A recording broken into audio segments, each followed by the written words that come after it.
Post graduation. MBBS complete করার পরে post graduation করতে হবে। তো বাংলাদেশে মনে করো মেইনলি দুই ধরনেরটা আছে। একটা আছে মনে করো ডিপ্লোমা, আরেকটা আছে এফসিপিএস, অথবা আরেকটা আছে কি এমডি কোর্স। এগুলো বাংলাদেশে চালু আছে, তাছাড়া বিদেশের অনেকগুলো আছে, ওগুলো আজকে আর বলবো না, কমন গুলো তোমাদেরকে বলি। তো এই ডিপ্লোমা হচ্ছে 2 বছর মেয়াদি, এফসিপিএস এমডি এটা হচ্ছে 5 বছর মেয়াদি। তো অবশ্যই ডিগ্রির দিক দিয়ে ভারী হচ্ছে এফসিপিএস আর এমডি। ডিপ্লোমা করলে হ্যাঁ তুমি তোমার নামের আগে কি করতে পারো, বিশেষজ্ঞ লাগাতে পারবা, বাট ওটা থেকে এটা কিন্তু ভ্যালুটা বেশি। তো এফসিপিএস অথবা এমডি বা ডিপ্লোমা তুমি যাই বলো না কেন, এখানে তুমি গেলা আর তোমাকে ভর্তি করে নিলো তা না। ওই যে মনে আছে মেডিকেল অ্যাডমিশন টেস্ট, ওইখানে যেমন প্রতিযোগিতা করছো, এখন এই পিজিতে ঢুকতে হলেও তোমাকে কি করতে হবে, একটা অ্যাডমিশন টেস্ট দিতে হবে, বুঝছো? এমবিবিএস এ যা পড়ছো তার থেকে বেশি কষ্ট করে পড়তে হবে এই পিজিতে ঢোকার জন্য। তো অ্যাডমিশন টেস্ট পার করে পোস্ট গ্রাজুয়েশনে তুমি চান্স পেলা, তো ডিপ্লোমা অথবা এফসিপিএস এগুলো একটা তোমার করতে হবে।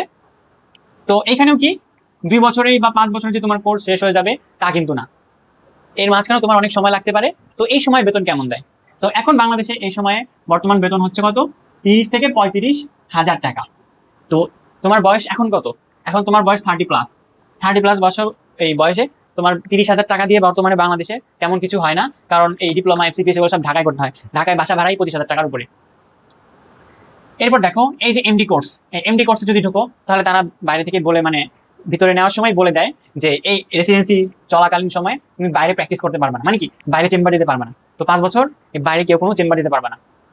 তাহলে কি করবো তারা, তাহলে কি 30 হাজার টাকা দিয়ে হয়? না হয় না, অনেকে লুকায় লুকায় চেম্বার টেম্বার করে, ভয়ে ভয়ে থাকে। অনেকে সপ্তাহে যে শুক্রবারটা থাকে সেই শুক্রবারে অনেকে খ্যাপ মারে, বলে কি বলে খ্যাপ মারে, মনে করো আশেপাশের গ্রামীণ কোনো এলাকায় গিয়ে সেখানের কোনো ক্লিনিকে গিয়ে তারা ওই দিন কাজ করে, ওই দিন হিসাবে 2-3 হাজার টাকা যা পায় তো ওইটা দিয়ে চলে। তো মাঝখানে কি করতে হয়, এই খ্যাপ মারতে হয়।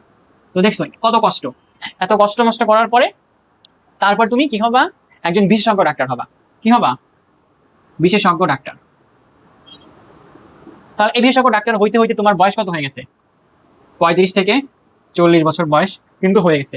এখন তুমি হ্যাঁ দেখবা যে তুমি এতদিন যাদের চেম্বারে গেতা, দেখতে না 1 ঘন্টা ধরে সিরিয়াল, তারপরে 2 ঘন্টা ধরে সিরিয়াল, 1000 টাকা ভিজিট দিয়েও সিরিয়াল পাওয়া যাচ্ছে না এরকম। এরপর তুমি সেই ক্যাটাগরিতে চলে যাবা যে হ্যাঁ এখন তুমি তাদের পর্যায়ে চলে আসতেছো, কিন্তু তোমার চেম্বার জমাইতে হবে, বা চেম্বার জমবেই এটাও কিন্তু বলা যায় না। তাহলে দেখো কি কি করলাম, এমবিবিএস শেষ করলাম, তারপর জবের অপরচুনিটির কথা বললাম, পোস্ট গ্রাজুয়েশনের কথা বললাম, এরপর তুমি সেটেল একটা চেম্বার দিতে পারবা। এরপর দেখো ওয়ার্ক লাইফ ব্যালেন্স। তো ডাক্তারি পেশায় ওয়ার্ক লাইফ ব্যালেন্স মনে কর নাই বললেই চলে।